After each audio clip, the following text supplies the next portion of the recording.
Okay, you've completed your design and now you're ready to print it. Here are the steps to printing. First thing is you need to export it as a 3D print format. So this one's all ready to go.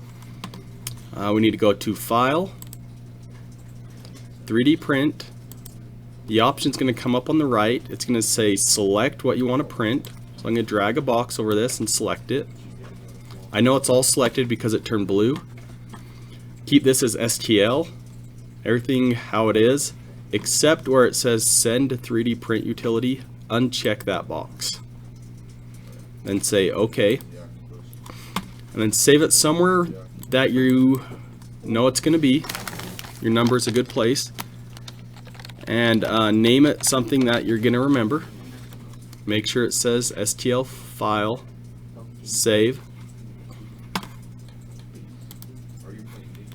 Okay, so then for this one we're going to print it in the FlashForge Creator Pro. It's a black printer in the classroom. So to do that we need to open up the software associated with it. It's called FlashPrint. And for smaller prints this printer works great. If you have a larger print we can do it on the other printers. It says do you want to download the new version? Just say no. Okay, here it is. This represents the print bed size. So if your print goes outside of this area, it's going to turn red and it's going to let you know that it's too large. So let's load it in. You can either drag and drop it in or go File, Load File, and find it. Okay, there it is. Sometimes it might be too small. If so, you can click on it and scale it right here. So if you click on it and do the scale option, you can do inches to millimeters. Sometimes that fixes it, or you can over here type 25.4. And anyways, if you have issues with the scale, let me know, I'll help you. Hers is flat, so we don't need to do a raft. A raft is like a little print it does below it that it builds on top of. If you ever have to do supports, you're going to need a raft. But for this one it's pretty easy, pretty straightforward. It's flat. So I don't need to do supports and I don't need to do a raft.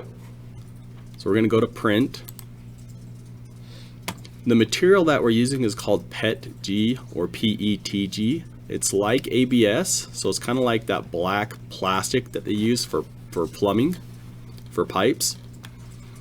So I'm going to leave it on ABS because it's the closest thing that we have to our filament. Make sure this says FlashForge Creator Pro.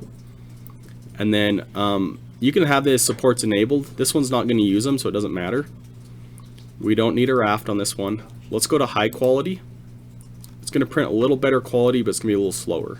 If I go to more options, since I selected high, it adjusted these for me. One thing though that we need to talk about is the fill density. So if you're making something that needs to be structural, like really strong, you might want to put this at 100, but 20 is more than strong enough for anything that is just decorative.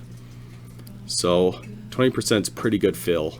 If you were to do a low quality print, it does 10%, standard does 15, high quality usually does 20. The thing that you are going to have to change on here is the temperature. So make sure this is on high and then come over to the temperature. The filament that we use can print anywhere from 230 to 250.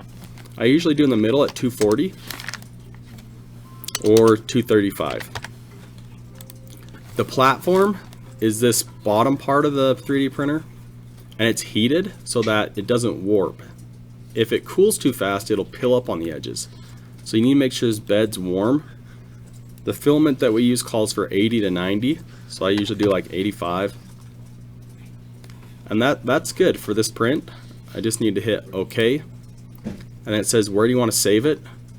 So you should plug in a USB with the SD card and save it in here. So make sure it's the name that you like. Make sure that this USB is plugged into your computer and then this is selected. Say save. And now it gives me an estimated time. It says about 3 hours, 2 hours 47 minutes. It's going to use about 9 meters which is about 27, a little more than 27 feet, maybe 30 feet of filament. And then you can drag this little layer thing and see how it's going to print. So you can see it's going to make a honeycomb pattern first. So it's going to build up this honeycomb pattern. That's the infill. This is 20% infill. 20% of this space is filled with plastic. The rest is air. It's going to build it up, and then it's going to start making this little head shape like so. So it's kind of fun. You can play with this. But we're good to go. Now all you need to do is take out the SD card and go plug it in the machine. Make sure you have the right color filament and start printing.